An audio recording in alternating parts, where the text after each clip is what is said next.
Hello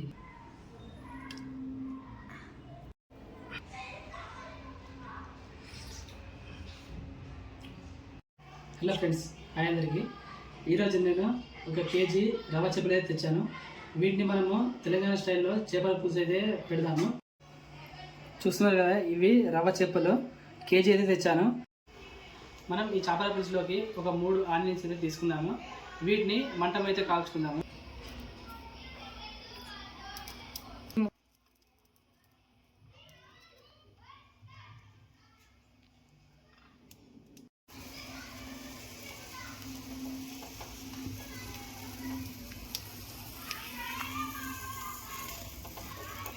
వీటిని ఇలా మంట పైన కాల్చుకుంటే కర్రీ అయితే చాలా టేస్ట్గా వస్తుంది అన్నమాట. సో అందుకనే ఇలా మంట పైన కాల్చుతున్నాను.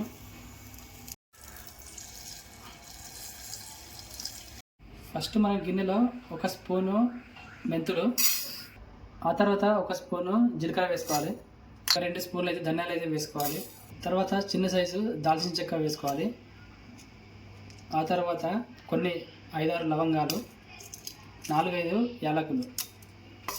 ఇవి బ్రౌన్ రెడ్ కలర్ వచ్చే వరకు చిన్న మంట పైన అయితే వేయించుకోవాలి. మనం ఫస్ట్ వేయించుకున్న మసాలాలను మిక్సీలో వేసి పట్టుకుందాం.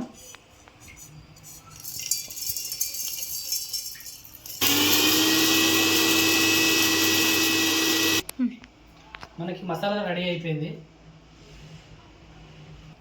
మనం ఇందాక మంట పైన కాల్చుకున్న ఉల్లిగడ్డలను మిక్సీలో వేసి వీటిని కూడా మెత్తగా పేస్ట్ లాగా తయారు చేసుకుందాం.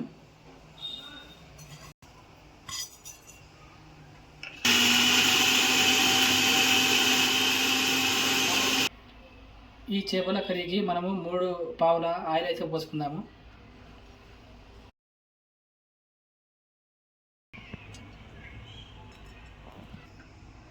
ఫస్ట్ 2 పచ్చిమిర్చిలు అయితే వేసుకుంటున్నాను. కొంచెం కరివేపాకు కూడా యాడ్ చేసుకున్నాను.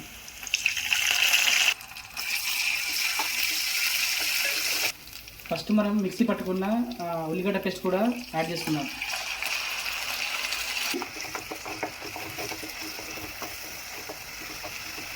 కొంచెం పసుపు కూడా వేసుకోవాలి. దీనికి సరిపడంత చింతపులుసు కూడా వేసుకుంటున్నాను. 2 స్పూన్ల కారం వేసుకుంటున్నాను. 1 స్పూన్నర ఉప్పు కూడా వేసుకుంటున్నాను.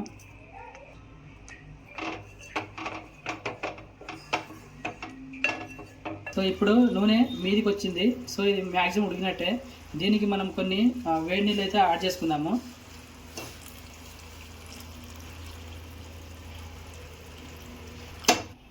ఇందాక రెడీ చేసుకున్న మసాలా 2 స్పూన్లు అయితే వేసుకుందాము.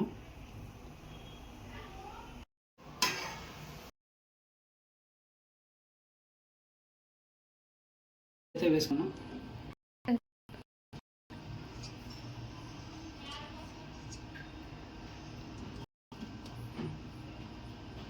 చేపలు వేసుకున్న తర్వాత మనం గంటను అయితే యూజ్ చేయకూడదు, ఎందుకంటే ఈ ముక్కలు అనేది ఖరాబ్ అవుతాయి.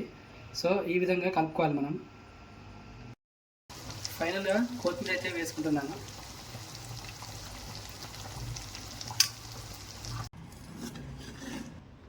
ఇది